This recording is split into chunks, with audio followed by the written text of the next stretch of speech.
Today's video, we're going to be checking out the Diamond Select Toys Marvel Premier Collection Spider-Gwen Masked Edition Resin Statue.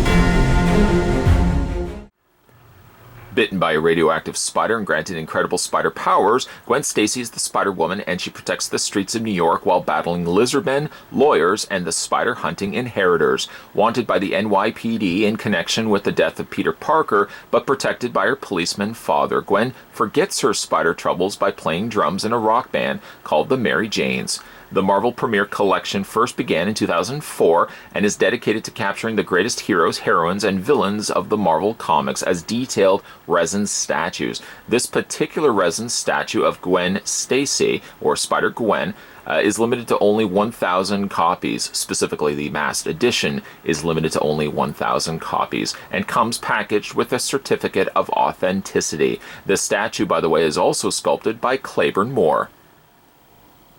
So for this particular review, we're going to be looking at the masked edition rather than the unmasked edition. The masked edition is the more rare to find and is limited to the 1,000 copies. The 12-inch tall resin statue of Spider-Gwen comes included with a certificate of authenticity. This is an authentic Diamond Select Toys Marvel Premier Collection Spider-Gwen masked edition resin statue sculpted by Claiborne Moore.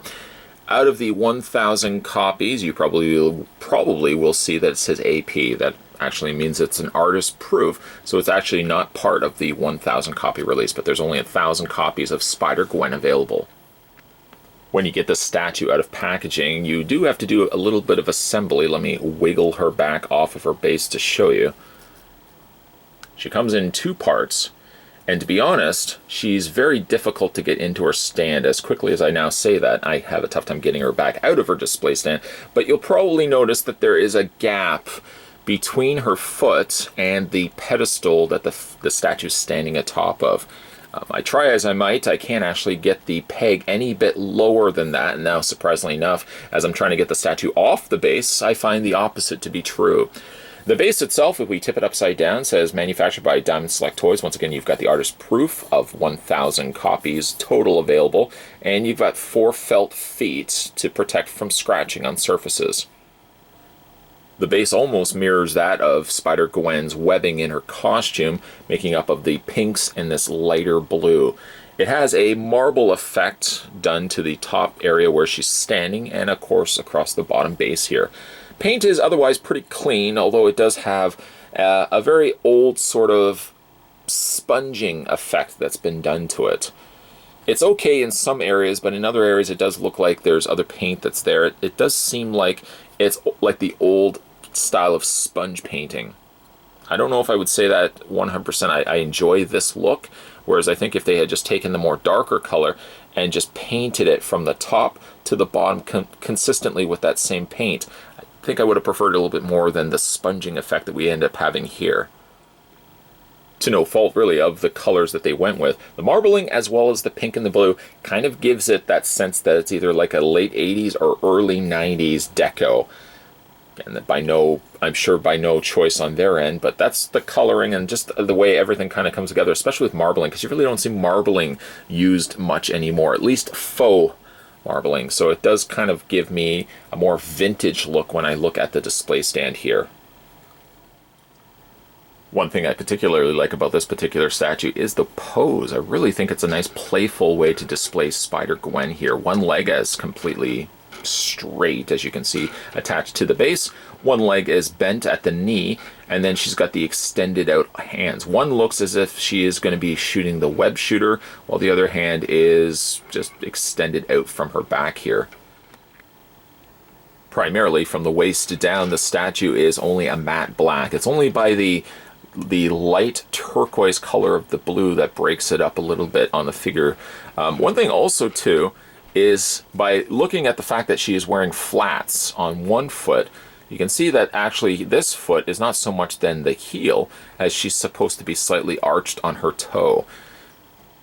Don't really know how else they could have done the same similar look. Obviously you want to have as much footprint connected as possible because it means that the statue is not simply going to topple over. Ultimately what it ends up looking like is she does have a heel on the one foot and a flat on the other, which is slightly jarring. I guess they could have gone the route of going clear here, but then that's not something that you would really want to try. I don't even think you could do a clear resin, but even if they went with a lighter color as well, it would actually end up looking a little bit more jarring than going with the black here. More of the color actually comes when you start looking at the torso up. She's got a few stripes around the lower area of her waist, but the majority of the color actually starts at the waist and works its way up, where you get this blended coloring of the white, but a glorious looking additional, almost like airbrushing of a darker blue around all the musculature of the figure and around the hood area as well. Hopefully the camera is picking this up. All this nice additional dark shades of blue that have been added around the armpit area, around, like I said, any area that has muscle to it, and also around the hood area here, which you've got slightly more of a darker shade of that blue around the creviced, recessed areas of the hood, which I think looks quite nice. When we spin around the figure, this is where you get some of the now webbing apparently visible. It's all in the interior area of the hood area. And then she's also got it also on the biceps and on the side, these little side areas of her torso as well. The area of her mask doesn't seem to have as much of the blue that we were looking at before. There's a little bit right underneath her chin in the area of her neck, but her face is kept otherwise pristine. They didn't paint it or anything like that, which I think actually works a little bit better. I don't think the figure's face needed any bit of the additional shading, so again they've kept it more relegated to like the area of the neck. She does have a slight departure from the white, if you can see it there in the eyes. The eyes are actually more a color of a pearl than they are the matte white that end up going across the face area here, and then she's got the outlining of the same similar pink around the eyes. Really an area that could have gotten messed up here with quality of the paints is the webbing. Luckily, it doesn't look like from any of the areas that I'm looking at here that the webbing is a bit off. The grid work here where you've got the blue seems to stay where it needs to stay, and the pink stays otherwise pretty clean. I don't see any imperfections whatsoever there. Fragile areas of the figure are probably going to be more so in the fingers, the thumb, and of course the other finger and thumb on the back here, which as being a resin piece could be a little bit more prone to breaking, so you may want to keep this in a display. Certainly do not want to have it falling or anything like that. I really think this turned out quite nicely, especially I think what the benefit of this particular resin statue is that you've got that additional blue shading that's happening here. It's not everywhere, but where it is, it definitely counts. Really, except for any bit of struggle that I had getting the statue's legs pegged into the stand below her, I still don't have it 100% there. There's that little bit of a gap that I'm going to have to see if I can wiggle it just a little bit more to get it completely in. Other than that, I think it's a nice looking statue. The base does feel a little on the dated side, something like you would have seen from the 80s or 90s. I guess maybe that's the look that they're going with. I would have gone less the route of maybe going a stuckling or sponging, I think, to get the pink with all on the base there. I probably would have kept it more just a straight pink color and maybe forfeiting out the marble for just straight black.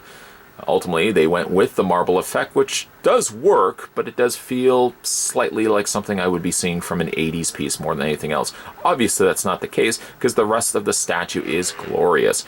Obviously, they went also the route of making the foot slightly arched, so you do notice a little bit of the black somewhat heel happening on the one foot that's attached to the base. But other than that, I think it's a nice looking statue all around. The paint's really clean on this. I love the pose of Spider-Gwen here. And I think of the two, I'm more happy to have picked up the more masked, well, the masked version of Spider-Gwen than the unmasked. I think it just comes together so much nicer with the hood and the full face mask than the unmasked version that we got before. Of the two, I prefer the masked edition, but I think either way, the statue is a nice pickup if you are able to find this for yourself. Speaking of finding this for yourself, you should be able to find Spider-Gwen, the unmasked or masked, if you're lucky enough to find it, at your local comic book store. If for some reason the comic book store doesn't have this in stock, a lot of times comic book stores would be more than happy to order it in for you. You may have to wait a little bit longer, but you'll get it eventually in hand. Today we are having a look, and we're having a look at the Diamond Select. This was the Marvel Premiere Collection Spider-Gwen Masked Edition resin statue. Really a nice looking piece. If you guys haven't had a chance to hit that little subscribe button down below, make sure you do so. Many more videos will be coming your way. Thanks for watching. See you next time.